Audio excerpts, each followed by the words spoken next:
sport, Okobi celebrates Super Falcons' comeback for Cameroon friendlies. Good evening and thanks for joining us for the news across the world on Diamond 887 FM, Ilorin, Kwara State, Nigeria, and Precious. AFOLABI, you can listen to us via our website at www.diamondfm.net or watch us live on Facebook at Diamond 887 FM. You can also download our app on Google Play Store. We'll bring you details of the news after this short break, please. We'll be right back.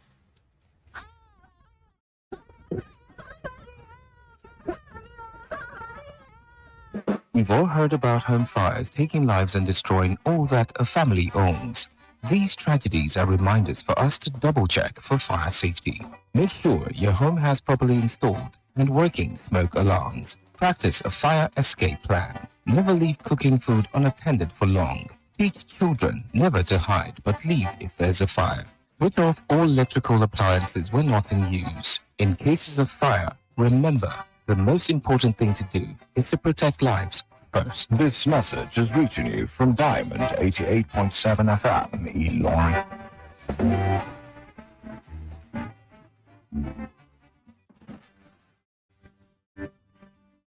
It's glad to know you're there and welcome back to the news. Now the news in detail.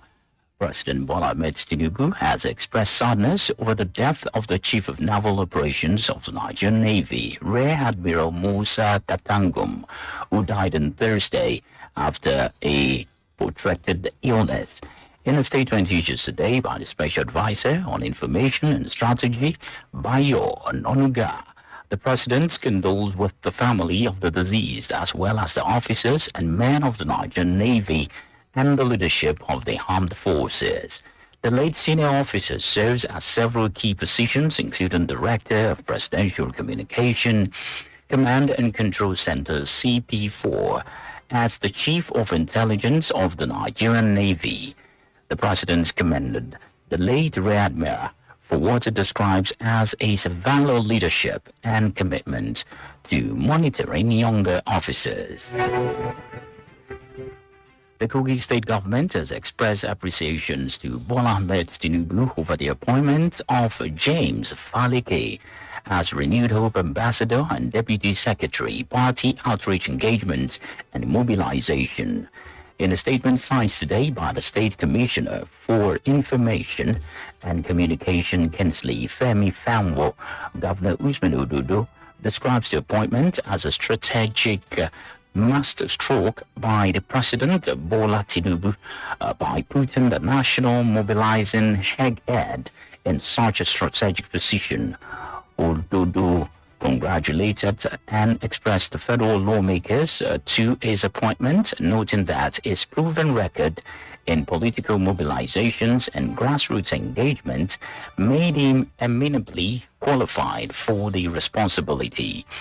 As the governor also assured Falike of support of the Kogi state government in advancing the Renewed Hope agenda, expressing confidence that Nigerians will continue to enjoy its benefits in the year ahead.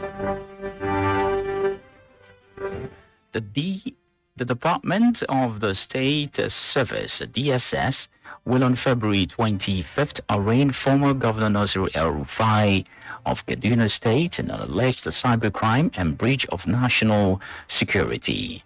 Justice Joyce Abdul Malik of the Federal High Court has fixed the date after the Chief Judge Justice John Soho assigned this case to her. The DSS on Monday filed a 3-count criminal charge against El-Rufai following his alleged involvement in wiretapping the telephone lines of the National Security Advisor, NSA Malam Nuhu Robadu. The service accused El-Rufai of breaching the Cybercrimes Prohibition Act 2024 and the Nigerian Communications Act 2003. In court, El-Rufai was alleged to have on February 13th, while appearing as the guest on Arise TV station prime time program in Abuja, admitted during the interview that he and his cohorts unlawfully intercepted the phone communications of the NSA, Mr. Ribadu.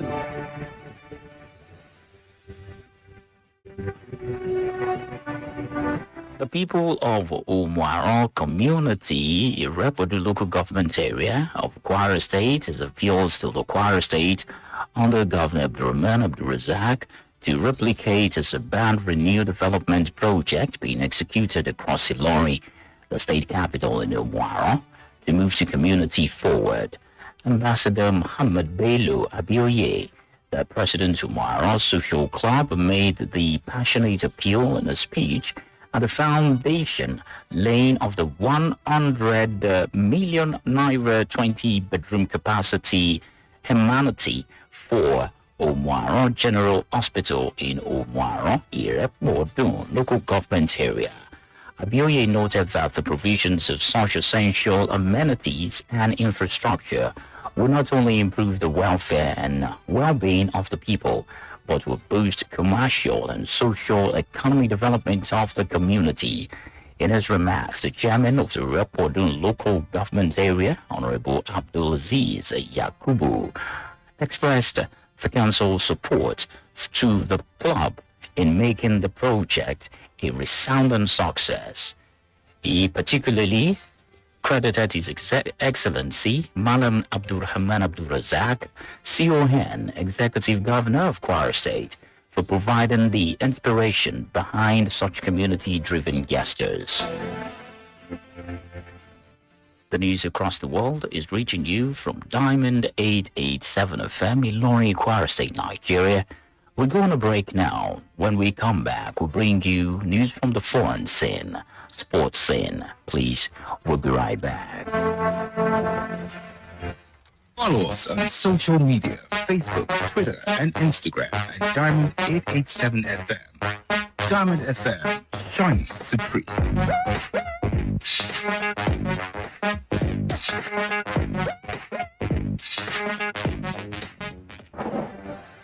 Welcome back from that short break. Now we'll move to the foreign scene.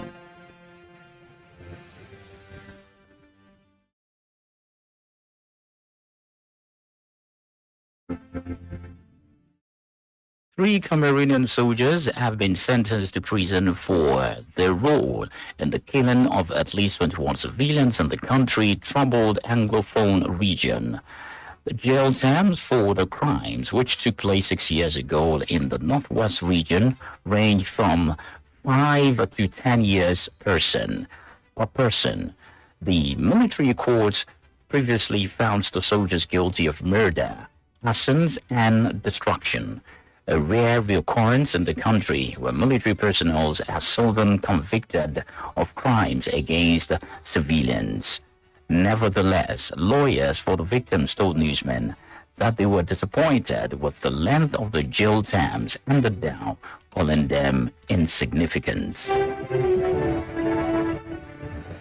The Supreme Court struck down President Donald Trump's far-reaching global tariff, today handling him a significant loss on the issue crucial to the economic agenda.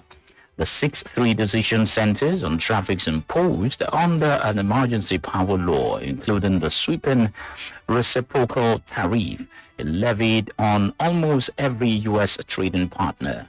It marks the first major piece of Trump's broad agenda to come squarely before the nation's highest court. And now moving on to the world of sports, Super Falcons midfielder Ngozi Okobi is excited about our returns to the Super Falcons. The Ottawa Rapid of Canada started making returns to the Super Falcons after the 3-year absence. Okobi was named on the squad for the upcoming double-header friendlies against the indomitable Lioness. The surprise invitations pushed the attacking midfielder on the flame to be included in the Super Falcons squad for the 2026 Women African Cup of Nations. And with that, we have come to the end of the news across the world. But before we go, here are the recap of the bulletin. President Tinubu expresses sadness over the death of Naval Operation Chief. Kogi hails Falike's appointment as renewed Hope Ambassador. You heard the DSS to arraign former Kaduna State Governor Nasir El-Rufai next week over alleged cybercrime security breach. Moving on to the foreigns, and you heard that 3 Cameroonian soldiers sentenced after killing of 21 civilians. And lastly, from the world of sports, Kobe celebrates Super Falcons' comeback for Cameroon friendly.